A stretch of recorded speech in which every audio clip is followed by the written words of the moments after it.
Hi friends, இன்னைக்கு நல்ல டேஸ்டியான நான் ரெசிபியும் அதோடவே கடாய் பன்னீரும் தாங்க பார்க்க போகிறோம். நார்மலாக இந்த ரெசிபியை நம்ம ரெஸ்டாரண்ட்ஸில் தான் சாப்பிட்ருப்போம். ரொம்பவே டேஸ்ட்டாக இருக்கும். வீட்டில் செய்கிறது ரொம்ப கஷ்டம்னு நினச்சிருப்போம். ஆனால் இந்த ரெசிபியை ரொம்பவே ஈஸியாக செஞ்சிடலாம். டேஸ்ட்டும் சூப்பராக இருக்குங்க. இப்போ எப்படி செய்யறதுன்னு பார்க்கலாம். அதுக்கு முன்னாடி நம்ம சேனலை சப்ஸ்கிரைப் பண்ணாதவங்க சப்ஸ்கிரைப் பண்ணி சப்போர்ட் கொடுங்க. பொதுவாகவே நான் ரெசிபி செய்யறதுக்கு ஈஸ்ட் யூஸ் பண்ணி தான் செய்வாங்க. ஆனால் நிறைய பேருக்கு ஈஸ்ட் கிடைக்கிறது இல்லை. அதனால நம்ம இன்னைக்கு baking powder, baking soda use பண்ணி நான் இன்னைக்கு நம்ம செய்ய போறோங்க.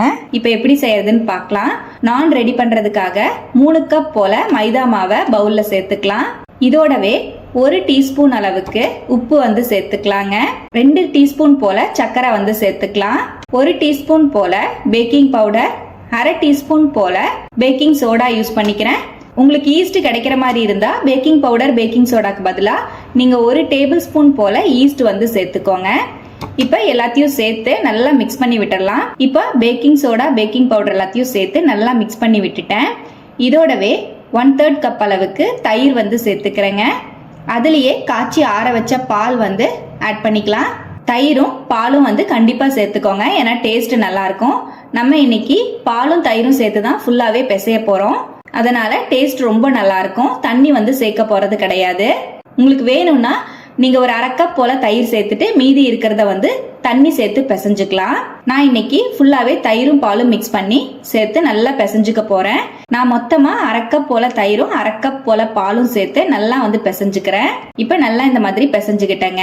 நம்மளுக்கு சப்பாத்தி மாவு மாதிரி நல்லா சாஃப்டா கையில ஒட்டாம நம்ம மாவு பிசையக்கூடாது. இந்த மாதிரி நல்லா ஸ்டிக்கியா இருக்கிற மாதிரி தான் பிசையணும். அப்பதான் நான் சாப்பிட்றதுக்கு ரொம்பவே சாஃப்டாவும் டேஸ்டாவும் இருக்குங்க.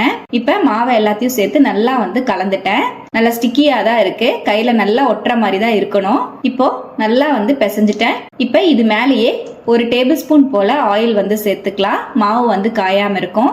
ஆயில் சேர்த்து நல்லா தடவிட்டு தட்டு போட்டு மூடி வச்சிடுறேங்க.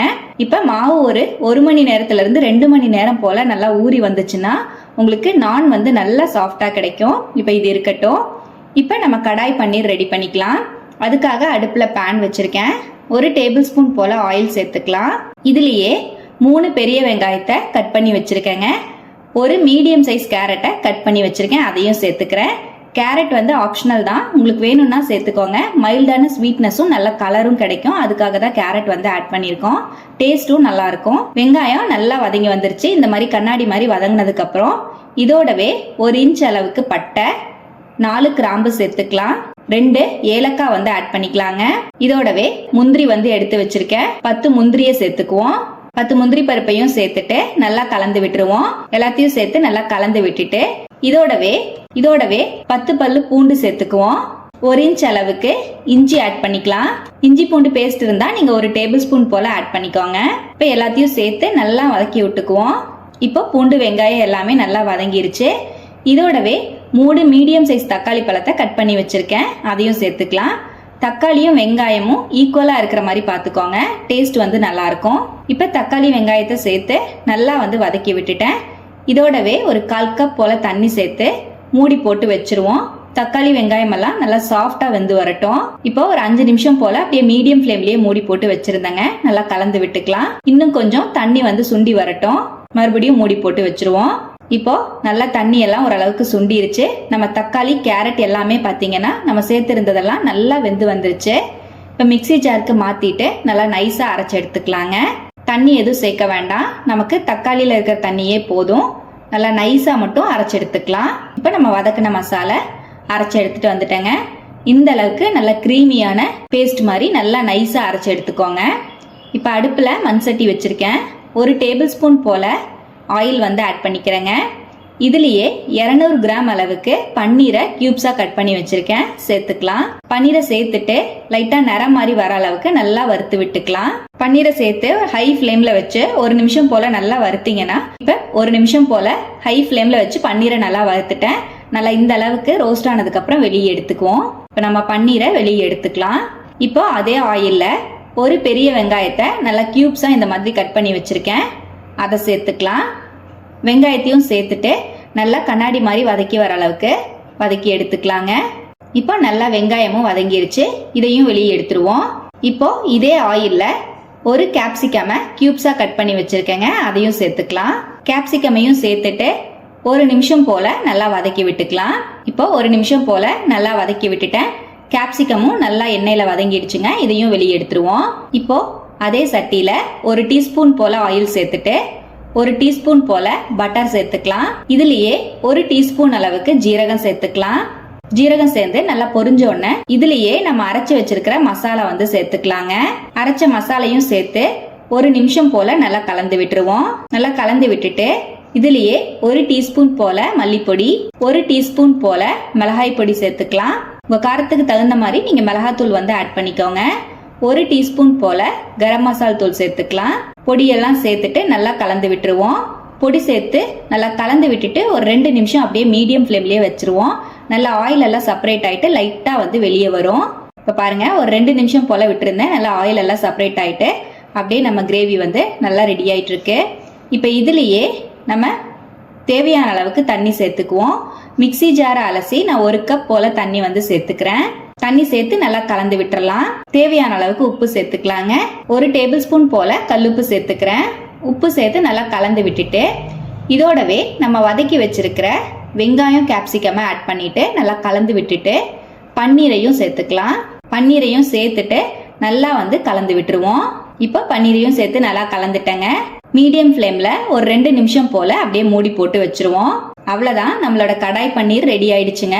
ஒரு 2 நிமிஷம் போல அப்படியே மீடியம் ஃப்ளேம்லயே நல்லா விட்டுருந்தேன். நல்லா நம்மளோட கிரேவி கொதிச்சிட்டு இருக்கு.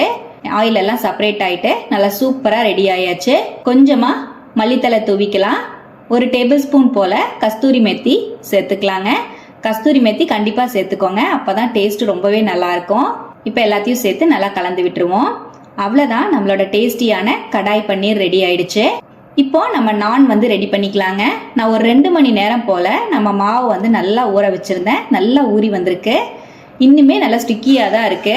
நம்மளுக்கு கையில ஒட்டாம இருக்கக்கூடாது. இந்த மாதிரி ஸ்டிக்கியா இருந்தாதான் நம்ம நான் வந்து சாப்பிட்றதுக்கு ரொம்பவே சாஃப்டாவும் டேஸ்டாவும் இருக்கும். நல்லா கையில ஒட்டிட்டு தான் இருக்கு. கொஞ்சமா ஆயில் சேர்த்து நல்லா வந்து பிசைஞ்சு விட்டுக்கலாம். இப்ப மாவை இந்த மாதிரி நல்லா பிசைஞ்சிட்டேன். இப்ப தேவையான சைஸுக்கு நம்ம பால்ஸ் வந்து பிரிச்சு எடுத்துக்கலாங்க. நம்ம எடுத்திருக்கிற 3 கப் அளவுக்கு மாவுக்கு ஒரு 8 நான் வரைக்கும் நம்மளுக்கு கிடைக்கும். நீங்க சைஸ் வந்து சின்னதோ இல்ல பெருசோ உங்க தேவைக்கான அளவுக்கு நீங்க வந்து உருட்டி எடுத்துக்கலாம். இப்போ இந்த மாதிரி நான் மாவை வந்து பிரிச்சு எடுத்துட்டேங்க.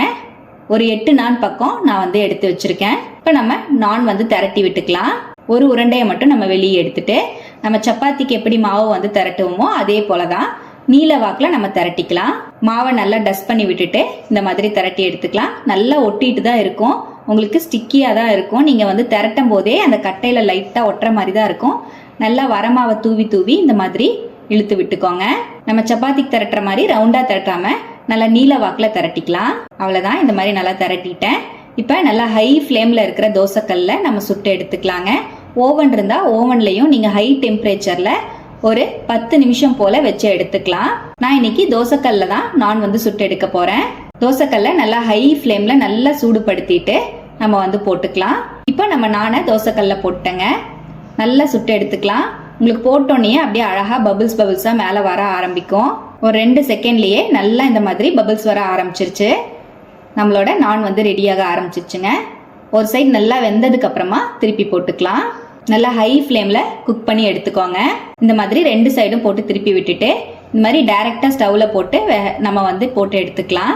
டைரக்டா இந்த மாதிரி போட்டு எடுத்துக்குவோம். இந்த மாதிரி டைரக்டா நம்ம கேஸ் ஸ்டவ்ல போடுறதுனால நல்ல ஒரு ஸ்மோக்கி ஃபிளேவரோட நல்ல டேஸ்டா இருக்கும் நம்மளோட நான் சாப்பிட்றதுக்கு. உங்களுக்கு இது பண்ண முடியலன்னா நீங்க தோசைக்கல்லையே போட்டு சுட்டு எடுத்துக்கலாம். அவ்வளவுதான், நம்மளோட சூப்பரான நான் வந்து ரெடி ஆயிடுச்சுங்க.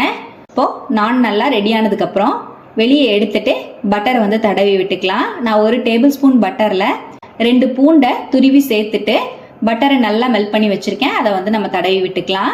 கார்லிக் பட்டர் நான் அவ்வளவுதாங்க, ரெடி ஆயிடுச்சு. ரொம்பவே டேஸ்டா இருக்கும். நல்ல சாஃப்டான பட்டர் நான் ரெடி ஆயாச்சுங்க. ரொம்ப டேஸ்டா இருக்கும். நீங்க நான்வெஜ் கிரேவிஸோடையும் சர்வ் பண்ணலாம். ரொம்ப நல்லா இருக்கும். நம்ம ரெடி பண்ணியிருக்கிற கடாய் பன்னீருக்கு ரொம்பவே ஆப்டா இருக்குங்க. ரொம்பவே சாஃப்டா நல்ல ஸ்பாஞ்சியா இருக்கு பாருங்க. அப்படியே நம்ம ரெஸ்டாரண்ட்ஸ்ல வாங்கி சாப்பிட்ற மாதிரி இருக்கும். கண்டிப்பா இதே போல கடாய் பன்னீரும் நானையும் ட்ரை பண்ணி பாருங்க. ட்ரை பண்ணி பார்த்துட்டு எப்படி வந்ததுன்னு மறக்காம கமெண்ட்லயும் ஷேர் பண்ணுங்க. நம்ம சேனலை இப்போ தான் ஃபஸ்ட் டைம் பார்க்குறீங்கன்னா ப்ளீஸ் சப்ஸ்கிரைப் பண்ணி ஒரு சப்போர்ட் கொடுங்க. லைக் பண்ணி ஷேர் பண்ணி கமெண்ட் பண்ணுங்கள். Thank you friends. பாய்.